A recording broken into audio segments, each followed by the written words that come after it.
जय हिंद स्टूडेंट, स्वागत है आप सभी का ग्लोबल नॉलेज के इस स्पीड बैच में।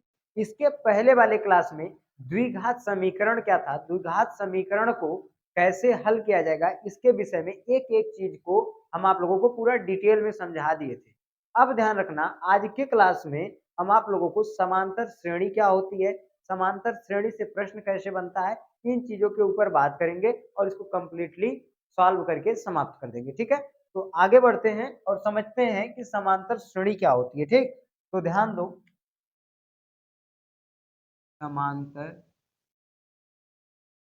समांतर श्रेणी आज का जो हमारा मुख्य टॉपिक है भाई, आपका 5वां लेसन है और इसका नाम क्या है, समांतर श्रेणी।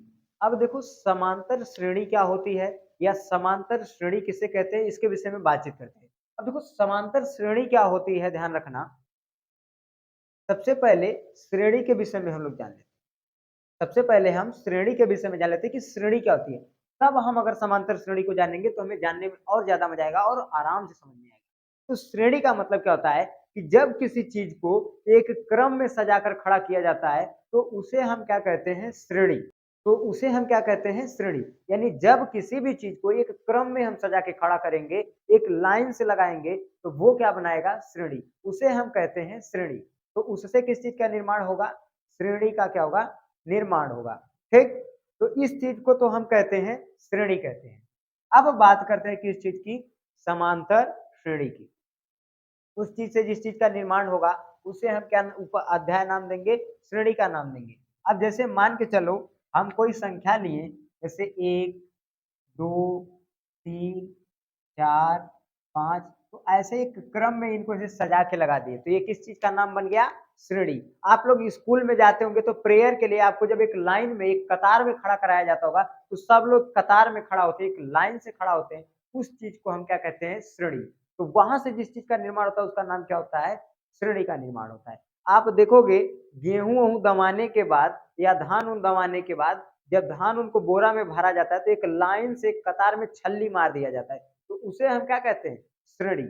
आप देखेंगे जब ट्रक व्रक में धान उनको लोड किया जाता है तो एक लकीर में एक लाइन से सरिया के लादा जाता है, उससे किस चीज का निर्माण होता है, श्रेणी। इन सभी जगहों पे श्रेणी देखने के लिए आपको मिलेगी।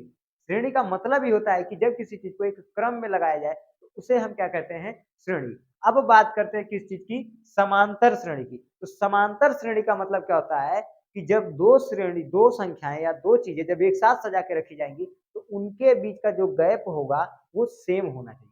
जैसे हम देखो, इनको सजा के रखे हैं तो यहाँ से यहाँ तक का गैप 1 है, यहाँ से यहाँ तक का गैप 1 है, यहाँ से यहाँ तक का गैप 1 है, यहाँ से यहाँ तक का अंतर भी कितना है, 1। यानी सबके बीच का गैप, सबके बीच का अंतर, सबके बीच का डिस्टेंस कितना है, 1 है। अर्थात जब सबके बीच का अंतर समान होता है तो उसे हम क्या कहते हैं, समांतर श्रेणी। जैसे आप जब स्कूल में आप लोग पढ़ने जाते हैं तो जब सुबह में प्रेयर के टाइम आपको लाइन में खड़ा कराया जाता है प्रेयर करने के लिए, कहा जाता है बाबू एक एक हाथ की दूरी ले लो, तो आप लोग ऐसे ऐसे नापते हैं एक एक हाथ की दूरी। हम लोग भी ऐसे ऐसे नापते थे भाई।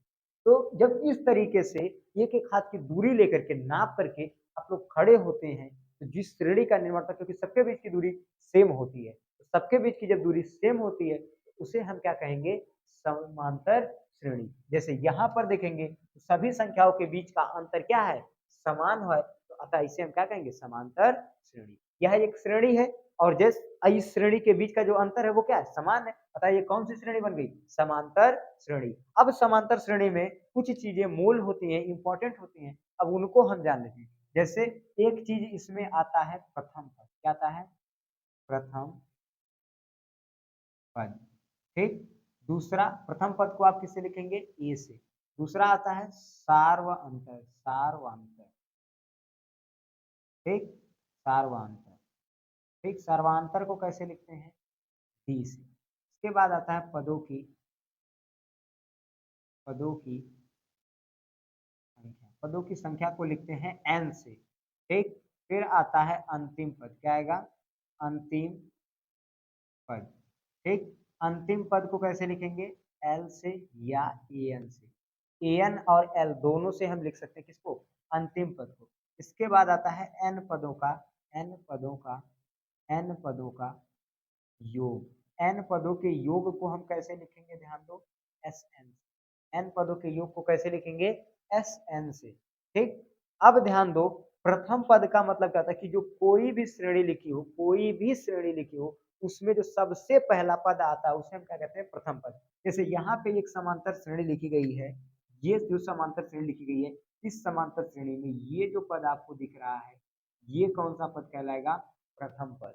इसके बाद जो दूसरे के नंबर पे आएगा ये क्या कहलाएगा, द्वितीय पद। इसके बाद तीसरे पे जो आएगा वो तृतीय पद, चौथे पे जो आएगा वो चौथा पद, पांचवें पे जो आएगा वो पांचवा पद। यानी पहले नंबर पे प्रथम पद, दूसरे नंबर पे दूसरा पद, तीसरे पे तीसरा पद, चौथे पे चौथा पद, पांचवें पे पांचवा पद।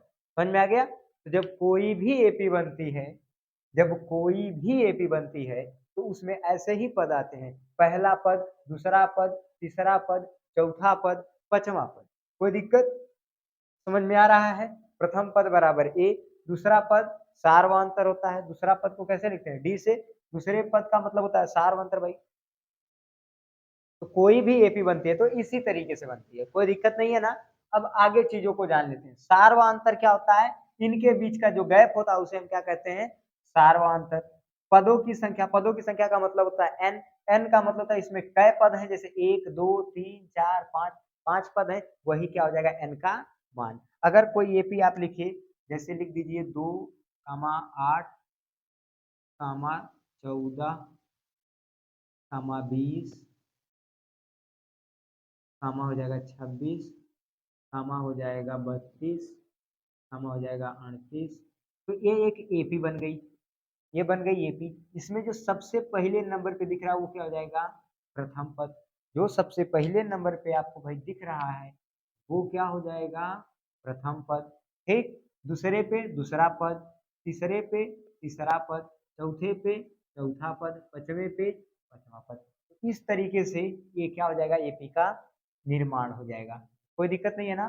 प्रथम पद, द्वितीय पद, तृतीय पद, चौथा पद, पांचवा पद, छठवां पद, सातवां पद, ऐसे बन गया। अब देखो, हमें तो प्रथम पद का मतलब समझ में आ गया। अब हमें डी का मतलब समझना है, इनके बीच का गैप कितना है। इनके बीच का गैप देखेंगे तो 6 है, इनके भी बीच का गैप देखेंगे तो 6 है, इनके भी बीच का गैप देखेंगे तो 6 है। मतलब डी का मान हमारा कितना है, 6 है। एन का मान हम देखना चाहें तो कै पद, 1 2 3 4 5 6 7, 7 पद है, अर्थात एन का मान कितना हो गया, 7। एल का मतलब होता है अंतिम पद, एल का मतलब होता है अंतिम पद। तो एल यानी इसमें जितने पद हैं उसमें जो अंतिम, जो सबसे लास्ट में लिखा है, यानी ए एन और एल दोनों का मतलब एक होता है। तो ए एन का मतलब होता है इसमें अंतिम पद, जो सबसे लास्ट में लिखी हुई गिनती है वो क्या हो जाएगी, ए एन का मान। इसमें जो सबसे लास्ट में लिखा है वो किसका मान हो जाएगी, ए एन का मान। कोई दिक्कत। अब बात आती है एन पदों के योग का, यानी एस एन की बात आती है। एस एन का मतलब इसमें जय पद है, इसमें जय पद है। जब कुल पद को जोड़ देंगे, जितने पद हैं, जब सभी पदों को हम क्या करेंगे, जोड़ देंगे, तब जो मान हमें प्राप्त होगा वो किसका मान आएगा, यन का। जितने पद भी हैं इसमें जब हम सभी पदों को जोड़ देंगे तब हमें जो यन का मान प्राप्त होगा, जो मान प्राप्त होगा वो किस चीज का मान प्राप्त होगा, एस एन का। समझ में आ गया, नहीं आया।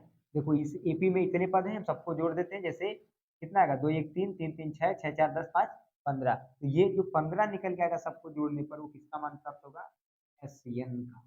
समझ में आ गया। जोड़ने से जो 15 निकलेगा वो किसका मान आएगा, एस एन। कोई दिक्कत नहीं है ना। अब देखो एक चीज हम जान लेते हैं, ये चीज तो बेसिकली थी, आप जान लिए। अब इसके बाद इसमें कुछ महत्वपूर्ण चीजें आती हैं, अगर इनको आप नहीं जाने तो आपसे एपी का सवाल नहीं बन सकता, बड़ी दिक्कत हो जाती है। जो बेसिक चीजें पहले उनको फोकस करके जान लेते हैं। इसका 2 क्लास लेंगे, एपी का जो समांतर श्रेणी है इसका 2 क्लास लेंगे, क्योंकि एक क्लास में चीजों को कंप्लीट करा पाना संभव नहीं है। 2 क्लास लेंगे, एक बेसिक की क्लास आज हो जाएगी, तो नेक्स्ट क्लास होगी आपकी कल वाली। कल वाली क्लास में आपको सारी जितने सवाल होंगे, सवाल देख लेंगे दोनों टॉपिक्स से, इस टॉपिक को हम कंप्लीटली बात करते हैं। बेसिकली इसमें और भी क्या चीजें आ सकती हैं, ठीक। तो बेसिकली इसमें जो जो चीजें आ सकती हैं सबको हम शामिल करेंगे एक एक करके, ठीक है। बेसिकली इसमें जैसे प्रथम पद हो गया, ठीक। तो प्रथम पद को हम लिखते हैं देखो A1 से, दूसरा पद को लिखते हैं A2 से, तीसरा पद को A3, चौथा पद A4, पांचवा पद A5, छठवां पद A6। इस तरीके से हम लिखते हुए चले जाते हैं। यानी प्रथम पद को A1, द्वितीय पद को A2, तृतीय पद को A3, चतुर्थ पद को A4, पांचवें पद को A5, छठवें पद को A6, सातवां पद है A7। तो जो पद बोलेगा उतना, 10वां पद A10, 11वां पद A11, 12वां पद A12, 13वां पद A13। तो जितना जो पद बोलेगा, ठीक है, उतना ही लिखते चले जाएंगे। ये हो जाएगा पदों की संख्या। ऐसे ऐसे एक एक पद को लिखेंगे, पहले पद, दूसरे पद, तीसरे पद, चौथे पद, पांचवें पद, छठवें पद, ऐसे लिखते चले जाएंगे। ठीक। दूसरी बात क्या आती है कि प्रथम पद का मतलब होता है ए, ठीक, दूसरे पद का मतलब होता है ए प्लस डी, ठीक, तीसरे पद का मतलब ए प्लस 2d, चौथे पद का मतलब ए प्लस 3d, पांचवें पद का मतलब ए प्लस 4d। ठीक ना, मतलब जो पद बोलेगा उससे एक गिनती कम करके लिखना है। जौन सा पद बोलेगा एक गिनती कम करके लिख देंगे, हमारा वही पद कंप्लीटली तैयार हो जाएगा। ठीक, जैसे हमसे बोल दिया 20वां पद, तो 20 से एक गिनती कम, 20 से एक गिनती कम, यानी ए प्लस डी लिख लेना है, बस 20 से एक गिनती कम लिखो, 19। ठीक, अगर हमसे बोल दिया 30वां पद, तो क्या करेंगे, ए प्लस डी लिख लेना है, 30 से एक कम अर्थात 29। तो जितना जो पद बोलेगा उससे एक गिनती कम करके लिखेंगे, आपका कंप्लीट वैल्यू मान तैयार है। कोई दिक्कत नहीं है ना? यहां तक तो चीजें आपको समझ में आई होंगी। फिर से समझ लो, पहले पद को ए से, A1 से, दूसरे को A2, तीसरे को A3, चौथे को A4, पांचवें को A5, छठवें को A6, ऐसे लिखते चले जाएंगे। पहला पद मतलब A, दूसरा पद मतलब A प्लस डी, तीसरा पद का मतलब होता है A प्लस 2d, चौथे पद का मतलब A प्लस 3d, पांचवें पद का मतलब A प्लस 4d। मतलब जौन सा पद कहेगा उससे एक गिनती कम करके, जैसे पहले 20वां पद यानी A प्लस 19d, 30वां पद A प्लस 29d। तो इस तरीके से हमारा क्या हो जाएगा, कंप्लीटली तैयार हो जाएगा। जो पद बोलेगा वो पद को ऐसे लिखें। यहां तक में तो कोई डाउट नहीं होना चाहिए आपको। अब देखो एक चीज, हम डी का मान कैसे ज्ञात करें। डी का मान ज्ञात करने के लिए हमारे पास क्या प्रोसीजर होता है, जैसे डी का मान ज्ञात करने के लिए होता है, ध्यान देना, डी बराबर पहला पद, पहला पद, सॉरी, डी का मान ज्ञात करने के लिए, डी का मान ज्ञात करने के लिए ध्यान देना क्या होता है, दूसरा पद, दूसरा पद माइनस पहला पद।